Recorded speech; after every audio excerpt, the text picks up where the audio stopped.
Bom dia, meu povo, minha pova, tudo bom com vocês? Esse vídeo aqui vai ser o vídeo de respostas em relação ao vídeo anterior. Então, se você não assistiu o vídeo anterior a esse, vai lá e assiste primeiro, que vai fazer mais sentido para você. Naquele vídeo eu conto um pouco mais da história de como foi a mudança de carreira, e nesse aqui eu digo um pouquinho mais como foi a parte técnica de estudos e os cursos que eu fiz para conseguir essa mudança. E de bônus, eu tô trazendo aqui resposta de 3 caras sensacionais, e os 3 já são desenvolvedores há anos. 2 deles são desenvolvedores em carteiras de criptomoedas, carteiras diferentes, e um é um programador já há décadas que tem a própria empresa, trabalhou em grandes bancos no Brasil, então é gente com muito conhecimento, muita experiência. E se alguma informação entre as minhas e as deles forem conflitantes, vai mais pelas deles, porque com certeza eles sabem muito mais que eu. Eu sou só o cara que acabei de começar e posso te dizer a minha experiência de quem acabou de começar. Então, sem mais delongas, eu vou responder já de cara as 2 principais perguntas, e uma delas é sobre a necessidade ou não de saber falar inglês para trabalhar com programação. A minha opinião, Lucas, é tão necessário quanto respirar. O inglês é mais importante do que o próprio código. O próprio código precisa ser feito em inglês para poder ser mantido por outros programadores. O mercado de programação ele não é limitado ao local em que você trabalha, ao país ou à língua que você trabalha, e de forma que ele seja universal, você precisa fazer o código em inglês, precisa entender o código dos outros em inglês para aprender, para você fazer cursos online, poder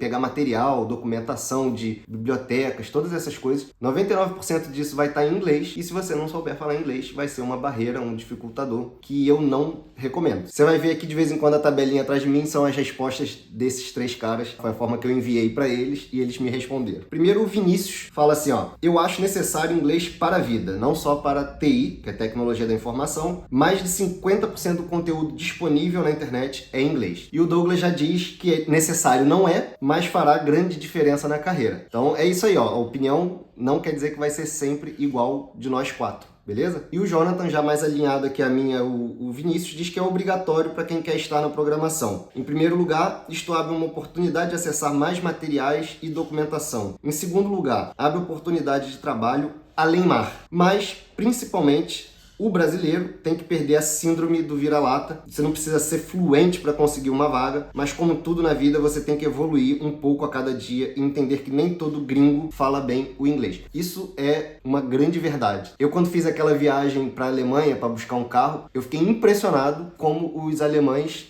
de forma geral, tá? Generalizando, falam mal o inglês, falam muito mal o inglês, é muito difícil de entender. E isso não é uma barreira para muitos alemães trabalharem em equipe falando em inglês. Também não deveria ser uma barreira para nenhum brasileiro. Os portugueses têm um pouco mais de facilidade, pelo menos os mais novos. O inglês faz parte do currículo básico escolar, e no Brasil, infelizmente, não é. Então, algumas pessoas, para aprender a falar o inglês, precisam pagar o curso para fazer o inglês. Só que, cara, a maioria de nós concorda, e o inglês não é só para programação, o inglês é para tudo. Você não precisa ser o expert em inglês, mas o básico você precisa saber. A próxima pergunta foi a mais repetida no vídeo anterior, que é: qual curso fazer para iniciar? Dentro dessa pergunta aí já pode incluir também quais os cursos eu fiz para conseguir fazer essa transição tão rápida de carreira, tá? Porque os que eu posso recomendar para vocês são exatamente aqueles que eu fiz e que para mim deu super certo. Eu não fiz curso pago, nenhum, zero. Eu não fiz nenhum bootcamp. Bootcamp é como se fosse tipo uma imersão, né? Um programa intensivo para se aprender, e não fiz nenhum curso que dá um certificado ou dá algum tipo de diploma. A minha formação, para quem não sabe, é em administração de empresas. Eu tenho um bacharelado em administração de empresas, que sinceramente não sei se faz muita diferença para alguma coisa. O que eu tenho de formação, de experiência, é sempre na área de negócios, e a área de tecnologia sempre foi uma área de curiosidade minha. Nunca tive nenhuma formação, nenhuma experiência técnica, nenhum aprendizado. Vamos lá mostrar aqui os cursos. Se você quiser depois falar, ir lá no canal, comentar, ó, cheguei aqui pela indicação do Lucas do Aerobox, vai ser maneiro, mas eles nem sabem que eu vou fazer essa indicação agora e eu não tenho benefício nenhum, é para o seu próprio benefício. Essas indicações que eu estou dando é para você aprender a programar para web, para internet. Existem outras linguagens, outras coisas que você pode aprender que são mais voltadas para aplicação nativa para o Windows ou para o macOS, ou o React Native no caso, que é para aplicação de telemóvel e tablet. Só para pontuar que todas essas indicações é o caminho que eu segui, que é para aprender a desenvolver para web, aplicações que você roda no seu browser. E eu aprendi um pouquinho sobre React Native, que é o que você roda nos dispositivos mobile. O primeiro canal que eu vou te indicar é o do Matheus Batiste, se chama Hora de Codar. A forma que eu consumi o conteúdo aqui do Matheus Batiste, apesar dele ter um curso pago, foi assistindo os vídeos gratuitos que estão aqui disponíveis no YouTube e já foram muito bons para mim. Eu usei as playlists que ele criou. Eu comecei estudando HTML/CSS. São duas coisas diferentes, mas que você pode aprender em conjunto. Talvez você deva aprender em conjunto. Ele já tem aqui de cara um curso que se chama Curso de HTML e CSS, tá? Mais claro, impossível. E isso daqui é uma playlist. Você vai assistindo um atrás do outro, não pula, não avança, não queira queimar etapas. Assiste do básico, todas as explicações que ele vai dar, porque às vezes uma explicação que ele deu em 5 segundos pode te fazer falta no vídeo a seguir. E enquanto eu assistia, eu praticava. Muitas vezes eu assistia até o fim uma parte do conteúdo e tentava aplicar aquela parte do conteúdo, depois continuava. E aplicar, eu quero dizer, você está com o seu programa lá de criar códigos, fazendo junto, para você poder ver o resultado. Você às vezes ir um pouco além do que está se falando no curso, você testar variações daquilo que está se falando no curso, também é muito bacana e me ajudou muito. Então o primeiro curso que eu fiz do Matheus Batiste foi esse. Eu não sei se você consegue ver aí, mas é uma playlist de 36 vídeos. E aí depois desse curso de HTML e CSS, eu assisti todas essas dicas de HTML e CSS. Tudo que tinha do Matheus falava de HTML e CSS. Eu varro aqui as playlists dele. E se tiver uma playlist de HTML e CSS, vai lá e assiste de cabo a rabo. Pode ser que tenha aqui para cima alguma coisa de HTML, alguma coisa nova que ele possa criar. Então você dá uma olhadinha para cima, não quer dizer que isso aqui esteja em ordem do que você deveria estudar. Tudo que ele tiver aqui de HTML e CSS, assiste de cara e é o basicão. Eu vou te indicar um segundo canal, ele é também muito didático e é em português. Esse é o cara que eu te falei que dá para sentir nos vídeos, ele não tem um inglês tão avançado, mas mesmo assim ele tem capacidade de programar, não só programar, e ensinar programação. Então fica um grande exemplo aí. Eu sei que ele tem aqui vários cursos de HTML e de CSS também. Esses cursos de CSS e HTML do CFB Cursos eu não fiz, mas eu fiz o do React Native e alguma coisa de React e foi muito bom. A didática dele também é muito boa, então talvez valha a pena também assistir alguma coisa de HTML e CSS dele. Seguindo aí a linha ainda dos que falam em português, eu vou te indicar o Rocket City. Eu não fiz nenhum curso ou playlist específica deles, mas enquanto eu fazia os cursos e as playlists do Matheus, do CFB Cursos e li algumas documentações, eu assistia de vez em quando alguns vídeos do Rocket City. Eu só te recomendo não pular etapa. Enquanto você está aprendendo HTML e CSS, não fica consumindo vídeo, não queira avançar consumindo vídeo de coisas mais avançadas, porque primeiro você vai perder seu tempo, segundo você não vai entender e talvez vai ficar um pouco frustrado. E aí já passando para os canais que falam em inglês, eu vou te indicar para CSS especificamente, o canal do Kevin Powell. Ele tem aqui algum conteúdo de HTML também, mas eu confesso que eu não assisti. Essas batalhas de CSS são muito legais quando você já está praticando, você acompanhar a forma de raciocínio de uma pessoa que já conhece. Quero te indicar também o Free Code Camp. O Free Code Camp é um canal gigante que tem uma coleção de conteúdo gigante, uma variedade de assuntos gigante. Com certeza, quando você estiver assistindo as listas, as playlists sobre HTML e CSS e você pesquisar algum assunto, você vai achar algum vídeo do Free Code Camp. Um dos projetinhos que eu criei para praticar HTML e CSS foi justamente aqui o site do Aerobox, que eu refiz. A base desse site é toda em HTML e esses efeitinhos, a parte visual, tudo isso que muda, que a gente clica e o visual muda, tudo isso é feito em CSS. Depois que eu me senti seguro, que eu já entendi o conceito, que eu já consegui criar um site, consegui praticar e acho que já consegui aprender, já consegui absorver o que é o HTML, o que é o CSS, você já de repente vai começar a ver que tem algumas coisas que você queria fazer que você não consegue fazer, ou consegue até fazer, mas é muito complexo com CSS. E para isso entra o JavaScript, te abre um mundo de possibilidades do que você pode fazer nas aplicações que você está desenvolvendo. E aqui, de volta lá no início, no canal do Matheus Batiste, eu te recomendo assistir todas as playlists de JavaScript. Então tem aqui a playlist Curso de JavaScript. Então eu assisti todos esses vídeos de curso de JavaScript e depois eu passei para as playlists de dicas de JavaScript. Tem algumas coisas que é tipo exercício, desafios, Então eu assistia a playlist do curso inteira, praticava, anotava, tudo que ele fazia na tela, depois que eu assistia, eu fazia também. Apesar desses cursos disponibilizarem o código deles no GitHub, que você já vai aprender se você não sabe o que é o GitHub já já, eles disponibilizam esses códigos que eles criam no GitHub, mas eu nunca entrei lá, copiei e colei. Assistia, aprendia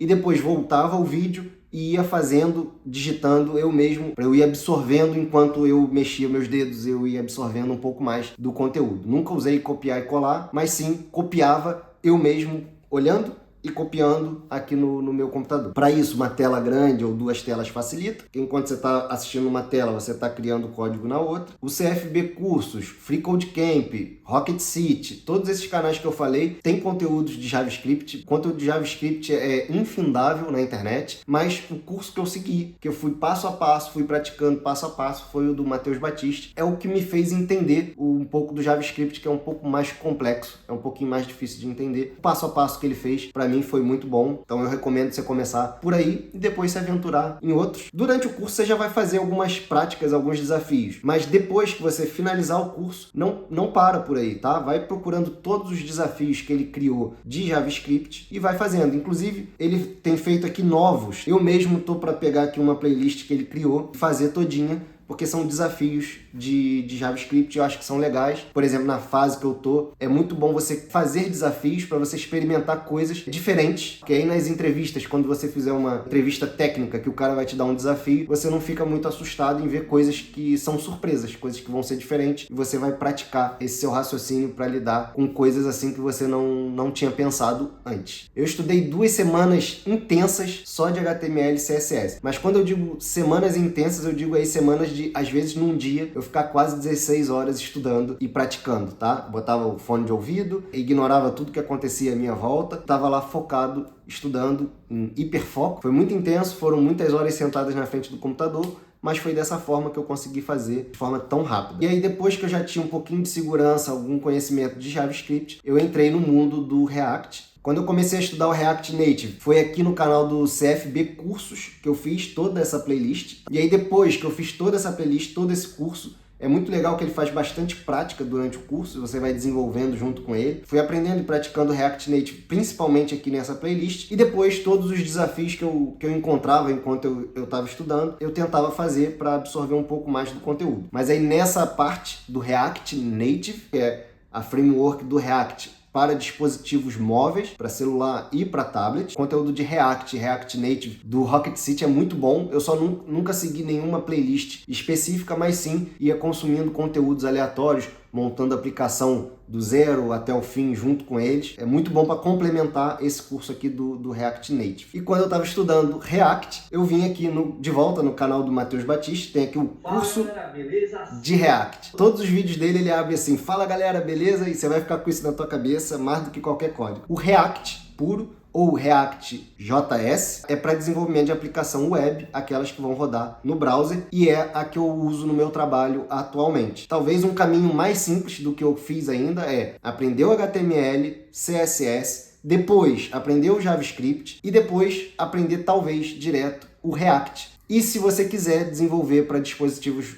móveis, aí sim entrar no React Native. Acho que talvez fique até um pouco mais simples do que o caminho que eu fiz. Para essa pergunta de qual curso fazer para iniciar, eu tenho a resposta aqui só do Jonathan, tanto o Vinícius quanto o Douglas não tiveram nenhuma indicação para dar, mas o Jonathan diz assim, não há curso mágico, existem vários bons cursos em todas as linguagens. O que vale a pena é entender qual é o estágio que a pessoa se encontra e daí sugerir algo. Às vezes um curso muito bom para uma pessoa é péssimo para outra. E como aconteceu no caso do Lucas, o mesmo curso em tempos diferentes geraram resultados diferentes. Por isso, é muito importante entender o momento que cada um está e a base, e a partir daí construir um currículo, que nem sempre passa por um curso pago. Por vezes, indico muito conteúdo gratuito no YouTube para amigos, baseado no que eu entendo ser a necessidade daquela pessoa naquele momento. E aqui eu vou pontuar a importância de você ter uma pessoa que já passou por o que você vai passar, para realmente te dar esse caminho, e é o que eu estou tentando fazer aqui, tá? Com bastante humildade, eu não sou muito conhecedor do assunto, mas estou te mostrando o caminho que eu fiz, e que para mim deu certo da forma que eu fiz. A próxima pergunta é um pouco dentro disso, que é quais os materiais que você usou para começar a aprender, e aí aqui eu tenho uma resposta do Douglas, que na época eram livros e cursos, atualmente a fonte na internet é infinita. Então, como eu te disse, o Douglas, acho que de nós 4, é o que mais tem tempo de mercado. Então, da época que ele aprendeu, na época que ele estudou, não tinha tanto conteúdo na internet assim como hoje em dia, mas como o Jonathan disse na resposta anterior, você acha tudo que você precisar, hoje você acha na internet. Me perguntaram também se eu fiz algum bootcamp. Como eu já respondi, eu não fiz nenhum bootcamp, e o Douglas aqui respondeu que na época dele isso nem existia. Me pediram aqui uma indicação de curso na região de Lisboa, e apesar de eu te indicar aprender da forma que eu aprendi, em que você pode se focar mais, gastar mais tempo, ao invés de se locomover até um lugar para estudar, focar aqui, estudar e não perder tempo nenhum com mais nada, eu sei que existe cursos de programação gratuitos e muito bons na região de Lisboa, que tem uma taxa de empregabilidade depois do curso muito alta. Eu só não sei o nome especificamente, mas uma pessoa, uma vez num transfer que eu fiz, um seguidor aqui do canal e cliente, me indicou, disse que a filha dele estava fazendo. Eu só não lembro exatamente, infelizmente, você vai ter que dar uma pesquisada nisso, mas eu sei que existe curso gratuito, muito bom e com uma taxa de empregabilidade muito alta na região de Lisboa. Me perguntaram aqui se eu atuo home office. Sim, eu atuo de home office, esse aqui é o meu escritório, esse que você está vendo aqui atrás. E desde a época que eu estava estudando, eu já usava aqui um monitor grande, porque eu botava o curso num canto, botava o meu programa de criar os códigos em outro, e a janelinha do que eu estava criando, mostrando aqui em outra tela, tá? Então isso me ajudou muito, porque eu podia fazer várias coisas ao mesmo tempo. Então, mesmo que você não consiga uma tela tão grande ou múltiplas telas, é importante você ter uma tela com espaço legal, que às vezes assim num laptop te dificulta você assistir o curso e conseguir praticar. Então, se você tiver a possibilidade, nem todo mundo tem, eu sei, se você tiver a possibilidade de ter mais espaço para visualizar coisas diferentes ao mesmo tempo, é uma mais-valia aí bem grande, tá? Mas sim, eu atuo home office, e aqui eles responderam também. O Vinícius diz que trabalha de home office há 5 anos, mas a menos que a empresa tenha um sistema de mentoria bem estabelecido, eu vejo mais vantagens a um júnior ir para o escritório e aprender pessoalmente com outros, podendo até ter um sistema híbrido, principalmente se é alguém que nunca trabalhou antes. Eu infelizmente tenho pouco, na minha empresa tem um consultor, que é um programador também com excelente experiência, com muitos anos de mercado, mas ele é um consultor que às vezes me ajuda, às vezes me dá uma dica. Eu sinto falta de ter outros programadores para a gente trocar experiências, trocar informações, e é o que o Vinícius está dizendo aqui. O Douglas diz que sim, que ele já trabalha home office já há 10 anos. Além de ser o dono do negócio, ele trabalha dando manutenção ao sistema que ele mesmo desenvolveu para o próprio negócio. Não sei se eu consegui explicar. O Jonathan diz que trabalha em regime remoto há vários anos, muito antes da pandemia. Quando eu era júnior, foi fundamental estar próximo de pessoas mais experientes do que eu presencialmente. Também aí dentro do que o Vinícius falou. Não acho que isto seja um problema para o remoto hoje em dia, mas usaria uma abordagem diferente. Ter um sistema de buddies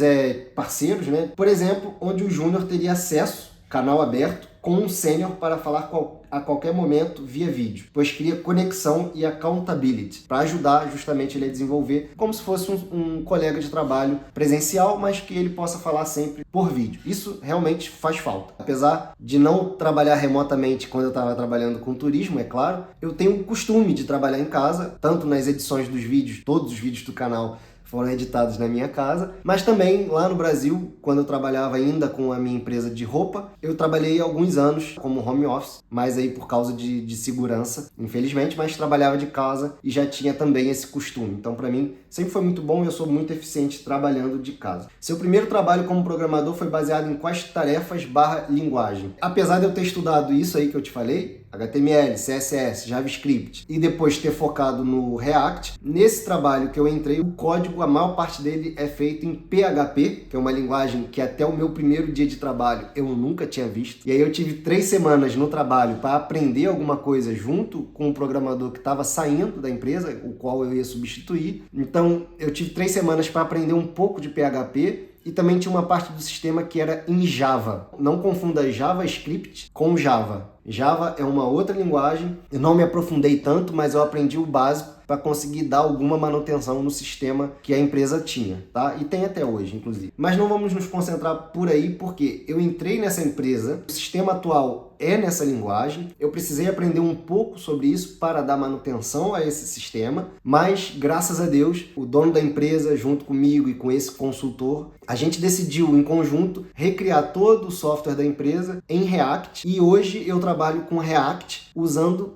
TypeScript. Eu não quero confundir a sua cabeça, mas depois você vai perceber que o TypeScript é basicamente o JavaScript com algumas coisinhas extras que não vale a pena a gente falar aqui agora, mas só para você saber, o meu trabalho hoje é 99% em React usando TypeScript, porque eu estou refazendo do zero toda a aplicação da empresa desde a primeira linha de código. Isso na parte do código. Mas você precisa aprender ainda outras coisas que eu aprendi durante o trabalho. Se prepara que você vai aprender uma enormidade de outras coisas que não são aquilo que você planejava, que você esperava se concentrar, mas você vai acabar tendo que aprender. Só que nisso aí tem essa grande importância aí que todos nós estamos falando, de ter alguém que possa te ensinar, que possa te dar um apoio, algum amigo, algum parceiro de trabalho que possa te mostrar os caminhos, mas você com certeza tudo que precisar para um trabalho, você consegue aprender. Isso é o mais importante. O ser humano consegue aprender. Nem o Vinícius, nem o Jonathan responderam essas, mas eu sei que o Jonathan trabalha com React Native atualmente e o Douglas diz que começou com Visual Basic, que eu confesso que eu nem nunca vi. Qual o salário de um programador no início de carreira? O Vinícius não respondeu, o Douglas diz que não sabe, o Jonathan diz que em Portugal o salário médio para um programador júnior é entre 1.000 e 1.300 limpos. A gente está falando aqui em euros, tá? Portugal fala em euros. Este valor é baixo se comparado a vagas no exterior, mas é um início. Fora de Portugal são normalmente um salário maior do que o de Portugal. Portugal não é conhecidamente um país que paga bem os seus trabalhadores. Isso daí reforça o que a gente falou no início da importância de falar inglês. A gente tem que sempre começar pelo começo. Bota isso na tua cabeça. Em Portugal, há muita oportunidade nessa área? Aí quem respondeu foi o Douglas, que diz que sim, assim como no mundo todo. O Jonathan respondeu mais completo, dizendo que existem muitas oportunidades para programadores em todo o mundo e Portugal não é exceção. Mas o mercado português tem suas particularidades. Por exemplo, é bem difícil encontrar contratação de júniores, logo a indicação é super importante. O mercado português também trabalha muito com consultorias que subcontratam. Por vezes, 3 consultorias estão entre o cliente e o consultor, o que é uma bosta. Por isso, o inglês somado à consistência do GitHub, já vamos chegar lá no GitHub, são fundamentais para se destacar no meio da multidão. Tem empresas aqui em Lisboa que tem dezenas de milhares de programadores contratados, mas que subcontratam, colocam em outra empresa, trabalham em outro projeto. Não quer dizer que não seja bom, mas que talvez não seja o ideal. Quais as dicas e conselhos você daria para quem está iniciando? O Vinícius diz aqui, aprenda, pratique, erre. Aprenda mais um pouco, melhore e assim vai. Você só fica bom no que pratica. Pegue um material, seja vídeo, curso ou documentação, aprenda e em seguida crie alguma coisa, site, app, API, o que for. E fique tranquilo, vão ter momentos que você vai se sentir o mais burro do mundo e momentos de genialidade. São coisas que a gente vai ter que aprender a lidar como programador todos os dias. O que o Douglas diz, o começo é muito difícil, mas com esforço e empenho conseguirá. Não desista e procure fazer sempre o seu melhor. O Jonathan diz assim, estude a teoria, pratique todos os dias um pouco, consistência é a chave, use o GitHub desde o início, não importa se vai comitar uma linha ou 10.000. Depois de um ano, você e os recrutadores vão poder olhar o seu GitHub e ver a evolução. Não tenha vergonha de errar. Sêniores erram o tempo todo. Você está ouvindo aqui de um programador sênior, programadores sênior, ou seja, o cara que já sabe, erram o tempo todo. Imagina a gente que está aprendendo. Então acostume-se logo com a síndrome do impostor. E por último ele diz, encontre um mentor. Uma pessoa comentou que eu deveria considerar fazer mentorias. Eu super pagaria por ter o suporte de alguém que acabou de passar por este processo. Eu vou tentar fazer o máximo de informação para ajudar vocês e da forma que eu recebi. Eu recebi tudo de forma gratuita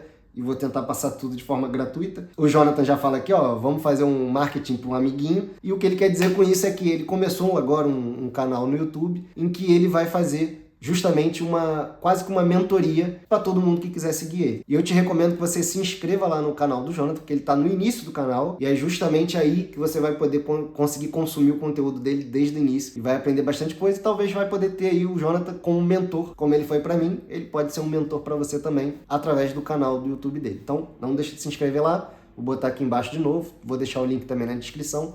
para te facilitar. Para trabalhar com programação em Portugal, não precisa ter diploma? O Vinícius respondeu que, no meu caso, minha experiência é Europa/amigos, trabalham em Portugal e nunca ouvi ninguém pedir o diploma. Agora, dependendo do país, eu sei que para solicitar visto, eles pedem, tá? Para solicitação de visto, para legalização, às vezes pedem diploma, dependendo do país. Mas aqui em Portugal, ele nunca ouviu falar dessa necessidade. O Douglas diz que não sabe, mas acha que não. O Jonathan diz que definitivamente não. Eu hoje sou programador sem ter feito nenhum curso que me gera nenhum tipo de certificação, quem dirá um diploma. O que importa, na verdade, para trabalhar com programação é você ser capaz de resolver problemas complexos, você ser dedicado, persistente, não desistir quando você encontra alguma dificuldade e ter uma linha de raciocínio coesa e, às vezes, um pouco fora da caixinha, de você desenvolver soluções inteligentes para problemas complexos. E, às vezes, problemas simples que você consegue resolver de uma forma, mas que você resolveu daquela forma, mas você não deixa de ficar olhando para aquele problema e pensando, beleza, eu resolvi aquele problema dessa forma, mas será que não existe uma outra forma mais inteligente, mais genérica, mais fácil de ser entendida por outros, ou que eu possa replicar essa solução em outros problemas similares? Então é isso que eu faço aqui no código.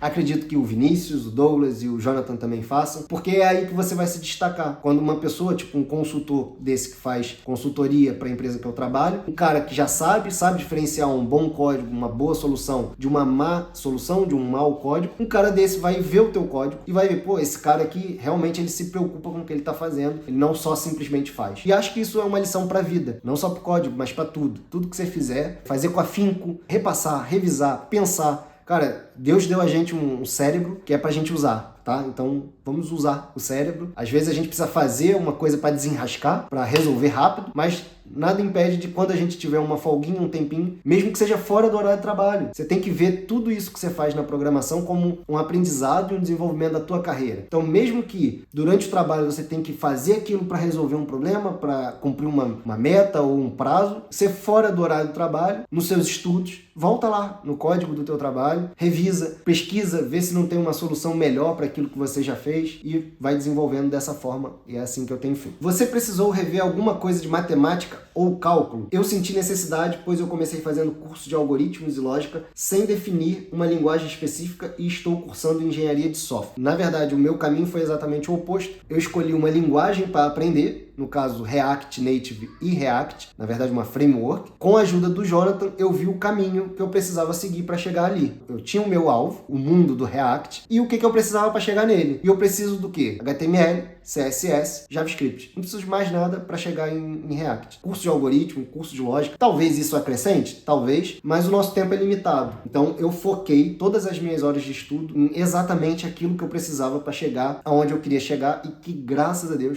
Deus, eu consegui. O Vinícius não respondeu nada. O Douglas diz não. A grande maioria dos cálculos que tem que fazer nos programas foram básicos. A lógica conta muito mais. E o Jonathan já diz assim: matemática e algoritmos são essenciais para a evolução e facilitam a vida de quem está a aprender. Mas se você não tem, não é impedimento para iniciar. Acabei dando uma olhada no React. Pelo jeito é mais fácil que o Angular. Angular é uma outra framework, mas confesso que ainda prefiro o mesmo. Ou seja, ele ainda prefere o Angular, apesar de ter visto o React. E nesses 3 meses posso dizer que já fiz várias entrevistas para Portugal e a maioria não foi falta de conhecimento técnico, mas o que pegou foi o inglês. Por acaso teria alguma dica, claro, fora o inglês, que eu possa fazer para facilitar uma oportunidade aí? Eu acho que mais vale, não importa qual é a framework, qual é a melhor, qual é a pior. Com certeza tem demanda no mercado para quase todas as frameworks, a não ser que elas sejam ultrapassadas. Não é o caso do Angular nem do React, mas eu diria que você deveria focar. Se você escolheu o gosto do Angular, de repente tem um mentor para te ajudar nessa framework, para te dar os caminhos certos dessa framework, cara, segue o Angular. No meu caso foi o React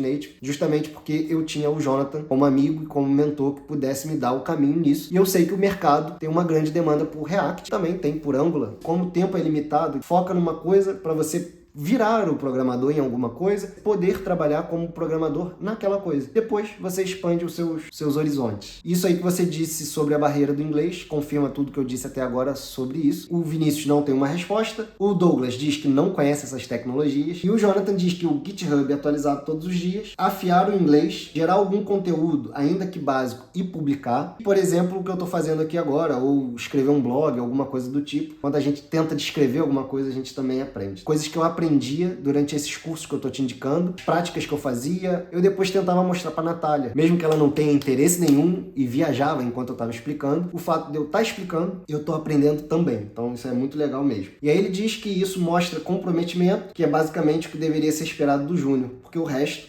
ele ou ela, aprenderá enquanto trabalha. A última pergunta aqui desse vídeo: qual é o melhor caminho para a atual demanda do mercado? O Vinícius não tem uma resposta, o Douglas, mais uma vez, não sabe, e o Jonathan diz que é a mesma resposta que ele deu na pergunta 11. Estudar a teoria, praticar todos os dias um pouco, consistência é chave. Use o GitHub desde o início, não importa se vai comitar uma linha ou 10.000. Depois de um ano, você e os recrutadores vão poder olhar o seu GitHub e ver uma evolução. Não tenha vergonha de errar, os sêniores erram todo o tempo, então acostume-se logo com a síndrome do impostor. Encontre um mentor. O que eu vou te mostrar agora é justamente o GitHub, que é uma ferramenta sensacional para você usar desde o minuto 1. Não sei se você consegue ver aí, a minha cara bem grande. GitHub é uma plataforma que é online, é um site que você acessa, github.com, github.com.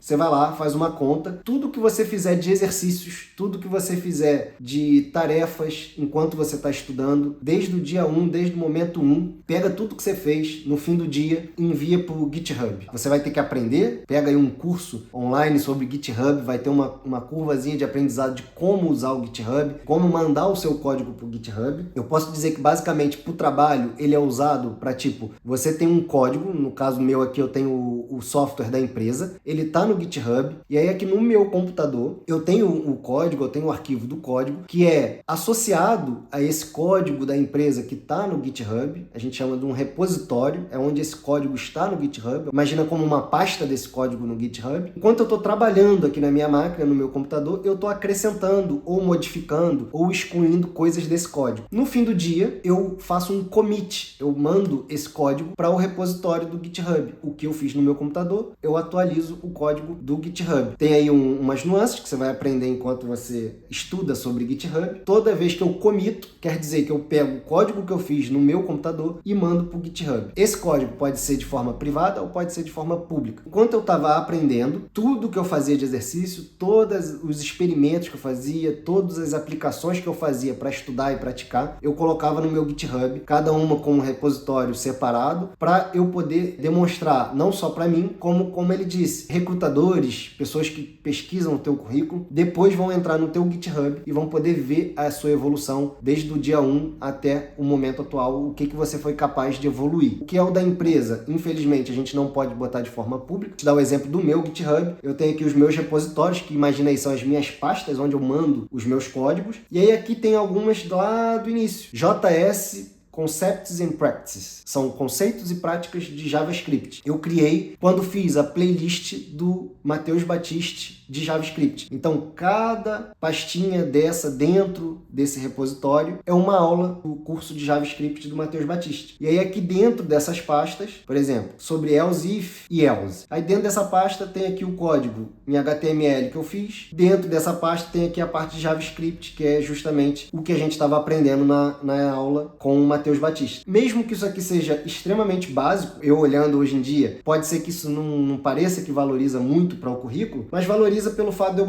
conseguir mostrar que isso era em agosto do ano passado, e o cara depois ele pode vir aqui em cima e ver o que eu estou fazendo atualmente, ver essa evolução, justamente o que o Jonathan fala aí na resposta dele. Eu fiz uma to-do list, que era um desafio do Matheus Batiste também, uma calculadora desenvolvida em JavaScript. Todos esses desafios, tudo que eu fui aprendendo, eu fui botando aqui. Um pouquinho que eu aprendi de Java para usar no trabalho, eu botei aqui. Uma aplicação que eu e o Jonathan estávamos trabalhando junto, eu botei aqui. Esse projetinho que eu fiz em HTML, botei aqui. Tudo eu tenho posto aqui. Coisas do trabalho eu tenho posto aqui também, mas como você pode ver aqui é privado. Eu fiz um site para a Natália. Natália fez um livro. Quem não conhece, vou deixar aqui o jabá aqui do lado ou aqui. Eu desenvolvi esse site para a Natália e botei o código aqui no GitHub. E depois, em outro vídeo, eu vou te ensinar como a gente pode pegar esses códigos aqui do GitHub e associar eles a uma outra plataforma em que esse código, sempre que a gente manda para o GitHub, é atualizado num site na web, por exemplo, do meu trabalho. Esse é um site que é vinculado ao GitHub. Sempre que eu atualizo os códigos, ele atualiza automaticamente aqui o site. GitHub, essencial, essencial. Eu, inclusive, porque arrumei um trabalho muito rápido, pequei um pouco com a organização e a montagem do meu GitHub. É muito básica, preciso melhorar isso daqui. Quando for a hora, eu estou muito dedicado ao trabalho que eu estou atual. Tá vendo esse painel em que tem aqui uns quadradinhos verdes? Isso aqui mostra de forma muito rápida para qualquer pessoa que visualiza o seu GitHub a sua frequência de produzir códigos. Os quadradinhos verdes representam os dias em que você mandou código no seu GitHub, que você commitou, fez commit, enviou o código. Quanto mais verde esse quadradinho, mais vezes você enviou código naquele dia. Essa área que não tem muito verde, alguns códigos, alguns repositórios que no início eu mandei, não tive essa sensibilidade de manter e achei que era básico demais para manter, deletei o meu repositório. E eu não sabia, na época, que quando eu deletava um repositório, apagava aqui a minha atividade. Então aqui, de junho a julho, ficou um pouquinho com pouca atividade por causa disso. Então aprende aí, não faça esse erro. Mantenha tudo que você fez no teu GitHub. Mantenha, não apague, não delete. Você pode até botar como privado, arquivar, o que seja, mas não deleta. Uma oportunidade você pode mostrar e a sua atividade continua aqui. Se uma pessoa entrar no meu GitHub, vai ver de cara que eu sou bem ativo. Quase todos os dias eu estou trabalhando e estou mandando códigos para lá. O teu GitHub é quase como uma vitrine do código que você faz. Você às vezes tem o teu LinkedIn, que é uma mídia social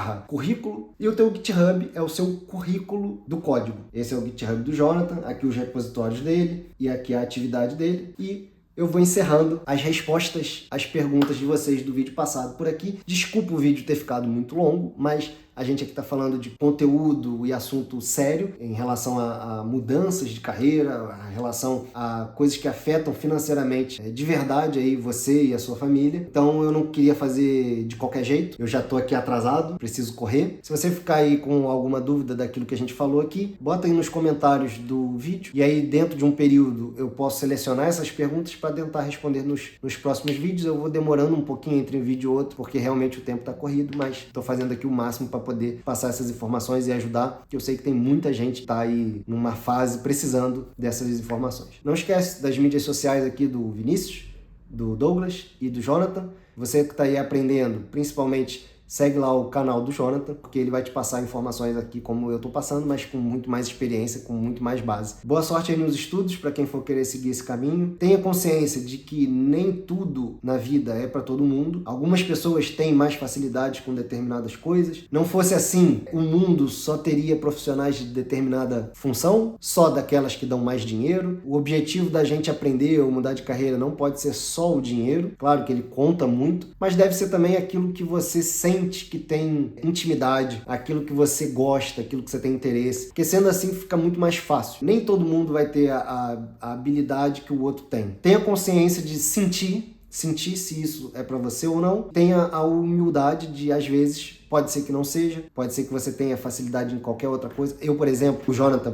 pode confirmar isso, o Douglas também pode confirmar isso. Eu não sou o melhor jogador de futebol que você vai ver, então eu sei disso, eu tenho consciência disso, e eu não vou investir meu tempo para tentar ser jogador de futebol. A última vez que eu tentei, eu torci o tornozelo e sinto dor no tornozelo até hoje. Isso aí já tem 4, 5 anos e eu ainda tô com dor até hoje. Você tem que ter consciência daquilo que você é bom, daquilo que você tem facilidade, daquilo que você tem intimidade e investir teu tempo naquilo. Não invista teu tempo numa coisa que você acha que não vai ter resultado. Isso é ineficaz. Infelizmente, nem tudo é para todo mundo. Eu gostaria de poder jogar como Neymar, gostaria de poder pilotar como Lewis Hamilton. Gostaria, claro que eu gostaria. Mas eu tenho consciência que eu não tenho essa capacidade. Poderia me aproximar, se eu praticasse, me dedicasse muito, poderia. Mas, sabe, existe ali dentro um talento, alguma coisa que diferencia uma pessoa da outra. E é aí que a gente tem que buscar ver qual é aquilo especificamente que a gente tem facilidade, aquilo que a gente tem talento, aquilo que a gente tem mais interesse. Tem gente que tem interesse por arte, tem gente que tem interesse por música. Esse dia eu estava falando com uma pessoa que estuda astrofísica. Cara, você tem que ter interesse, você tem que ter alguma coisa que te motive a ir para esse caminho. E não querendo desestimular ninguém, mas